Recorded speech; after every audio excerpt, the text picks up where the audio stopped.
I'm Teresa Coraggio, and this is Third Paradigm.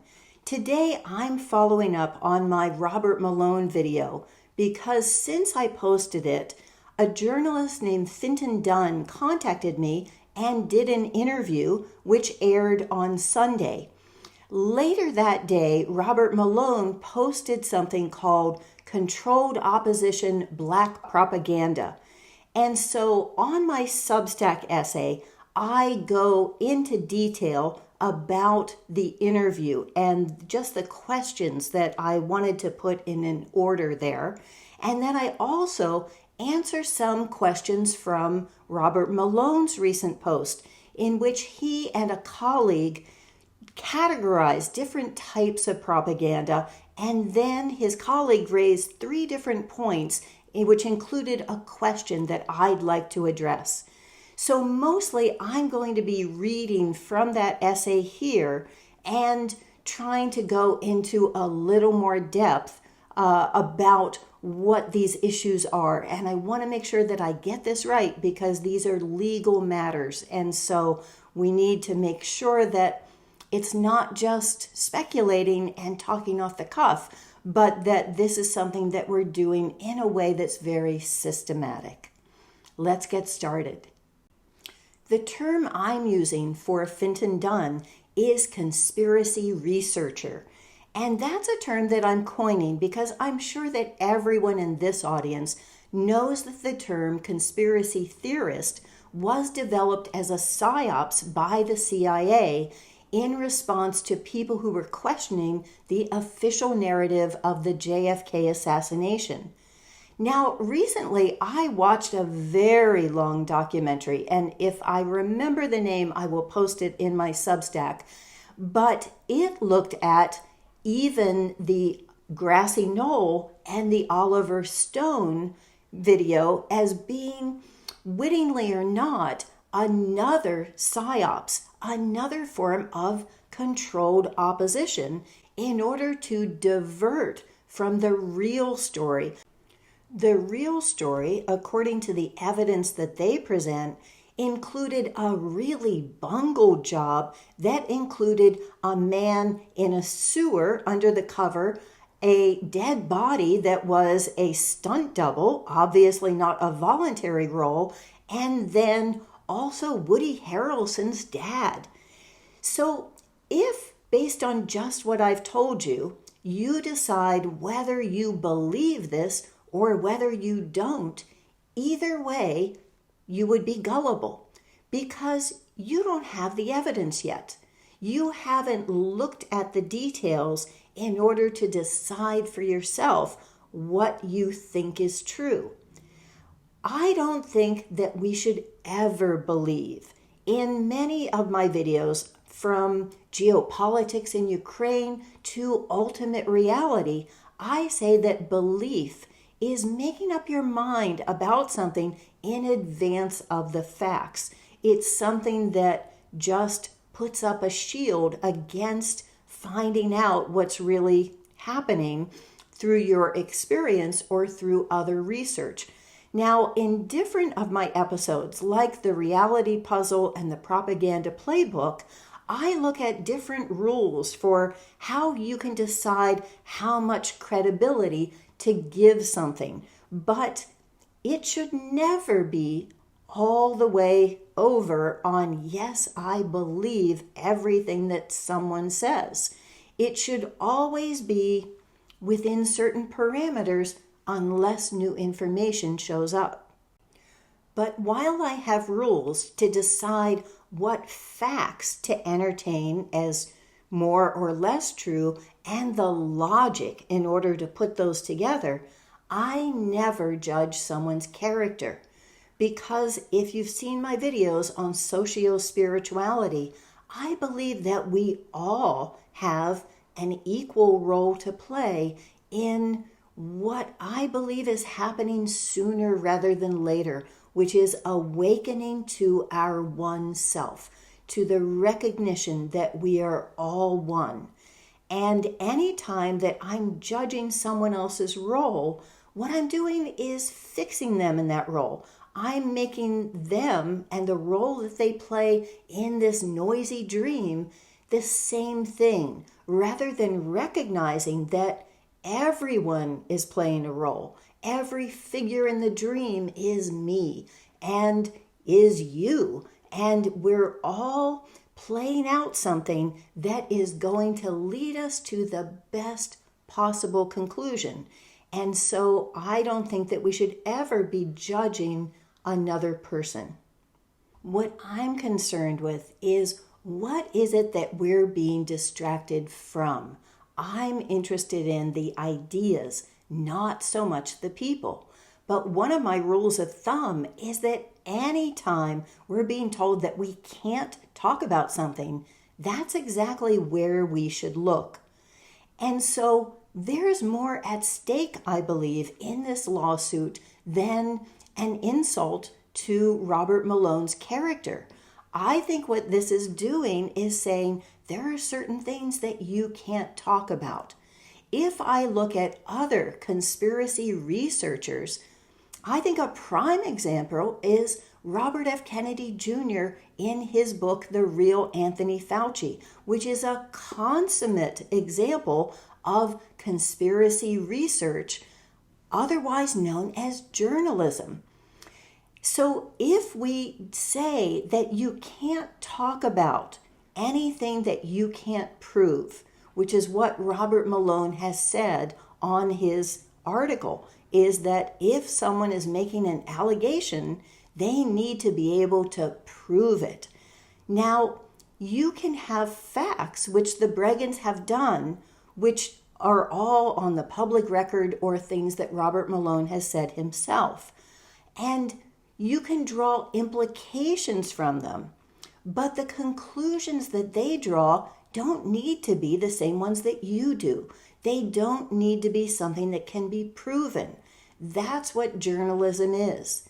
So I think we need to protect our ability to draw implications from the facts that we know and also bring our own conclusions from them, as the Breggins do in their book, COVID-19, Global Predators, We Are the Prey. I don't know whether that's good conspiracy research yet because I haven't examined the evidence. I haven't gotten the book yet. But it is conspiracy research, and that's what we need to be paying attention to. So here are the questions that I proposed to Fintan for the interview, which we vaguely followed. 1, when Robert, in his interview with Joe Mercola, says that whether he's controlled opposition is a valid question, why does he then consider it defamation when the Breggins ask it and come to the wrong conclusion? 2, is it, as Robert says, irrelevant whether he's controlled opposition? 3, what does it mean to be controlled opposition? And 4, what does it mean to be opposition that is controlled? 5, is he, as he says, useful controlled opposition? And 6, if he is controlled opposition, what are the clues as to the agenda of his handlers based on the triggers for this lawsuit? Now, in regards to number 4, I have posted a link in my Substack version to Airlift Underground, who has an excellent post on this topic called All Opposition is Controlled. One of the things they write about is flashpoint figures, and this is a quote from it. We've been celebrating the progress and what has been said about the danger of biowar psyops. But what isn't being said is vastly greater than what is. If truth is the goal, we're probably further away than ever because the shiny new narrator beckoning us from under the Christmas tree is quite possibly rigged with explosives. By virtue of this possibility, all opposition is hobbled by uncertainty. Can we really trust this government scientist turncoat? Once we ask that question, the moment is awkward. The factions fractionate and the flashpoint fizzles. If we never ask it, we look around and ask, sheepishly, how come all the prominent voices representing our views are people who never really agreed with them to begin with? In the end, it doesn't matter whether they're trying to cudgel nickels from the discontented or accepting some sort of payday from a dark corner of pharma. All leaders are suspect. Leadership is suspect. Groupthink is suspect. Why are we debating whether we should listen to this or that so-and-so? Isn't that what got us into this mess? I recommend checking out their Substack because they're really funny, in addition to being very astute. At dinner the night before their recent conference, Robert Malone posted that he and a colleague identified different types of black propaganda and categorized this because he brought up the question and the issue of this controlled opposition accusation. What his colleague said was, which he repeated, 1, if someone is accusing you of being controlled opposition, they are either just being intellectually lazy or they are actually thinking.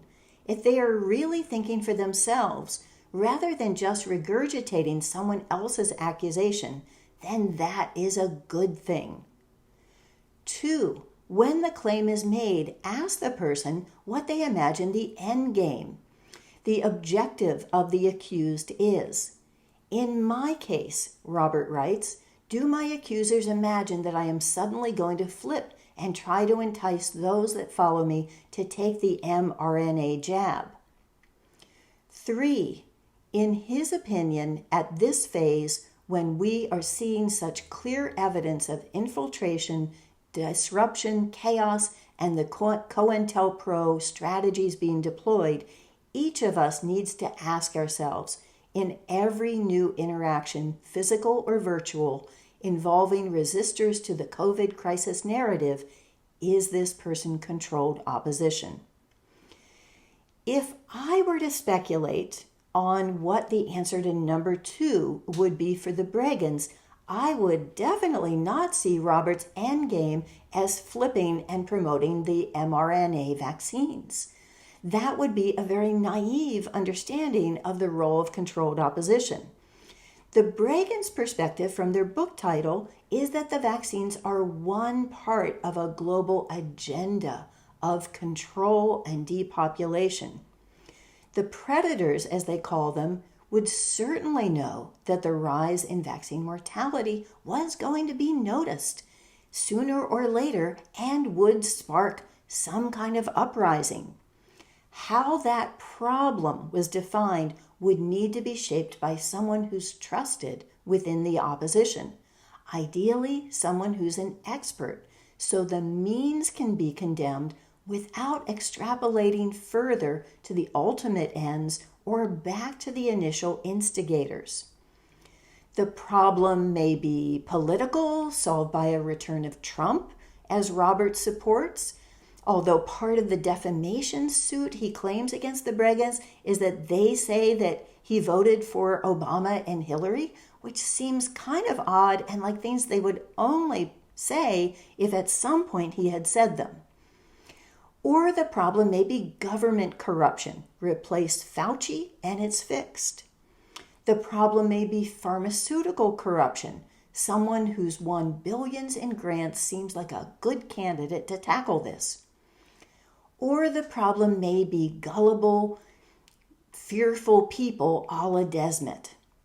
We need people who think for themselves in the ways we want them to think for themselves. Unzip your brains and leave them on our altar. What the problem would not be is a global agenda of control and depopulation. In evaluating an accusation of controlled opposition, Robert suggests, we first look at those throwing the bomb. Are the persons making the accusations prone to wild conspiracy theories and paranoid thinking? Like thinking the vaccine's out to kill you? Et tu, Brute, pointing the finger at crazy conspiracy theorists? Really? I'd like to end by answering Robert's question in the Mercola interview, which says, even if I am controlled opposition, the question is, am I useful? And my answer to that is absolutely yes. Whether or not Robert has chosen this role for himself on his own, I think it's a role that he's playing with honesty and integrity. I think that the Robert who's posting now is not the same person who appeared on the Joe Rogan show that launched him. I think he has been influenced and has been part of this community of really well-informed, thoughtful, and critical thinkers who are in his community of paid subscribers, because those are the only ones who can comment on his Substack. They have put their money where their mouth is in being supporters of him. But those subscribers, and I think particularly the paid ones, are not followers, I think in an ideological sense. They are dissidents, and some of them have paid a much higher price for being able to speak freely than just a subscription fee. So when they disagree, they post, as I did recently, responding to a quote that Robert posted on Bertrand Russell, and someone else did on, hey, there's more of a controversial background on the Jesuits. There was a lively debate that was on the guest post when this controversy started by Matthias Desmet, and people did not necessarily agree. Someone recently posted a link to an excellent critique of Matthias Desmet on Unlimited Hangout called COVID-19 Mass Formation or Mass Atrocity, and the link to that is on my Substack. So none of these were censored by Robert. The censorship only started when he posted the details of the lawsuit in a post called Just the Facts. There was the most critical who were banned. And I don't know whether they got the same ban I got on my favorite astrology column this morning, which says you have been banned from commenting for the next 100 years. But so what he has stated on there is that his paid subscribers, who are a small percentage of the 250,000 followers that he has, that is the primary source of income right now for he and Jill. But that they're not overly dependent on any one subscriber, and he is applying the no assholes rule, which is 3 strikes and you're out. You are cut away from my life. So this is a new strategy that seems to me that it must be evident to him, whether he's controlled opposition or not, that this lawsuit is backfiring badly, that it's bringing more criticism and more skepticism to him than the Breggins ever did. So I want to end by quoting what a friend sent to me, and he is a conspiracy researcher who is published in several languages, and I'll be talking more about him at another time. What he wrote was, saw your RM episode, have no doubt RM watched it as well. He outlines black op propaganda to vaccinate himself from that type of scrutiny. Bear in mind that the lifetime actor can give straight info for years to build up the trust he or she will need when they deliver the hammer blow. Malone could be real, but he needs to be under a magnifying glass, and if he is real, he shouldn't mind this at all. Thus, can't understand why he sued. He should have welcomed their critique. His suit has the effect of scaring away critics. Is this what he wants? To follow this up, I will link to the interview with Fintan Dunne, which was lively and fun and covered a variety of different topics. And then here is Infodemic, RFK, and the real Anthony Fauci to get into more conspiracy research. Thank you, and please do check out the Substack if you're not on it already.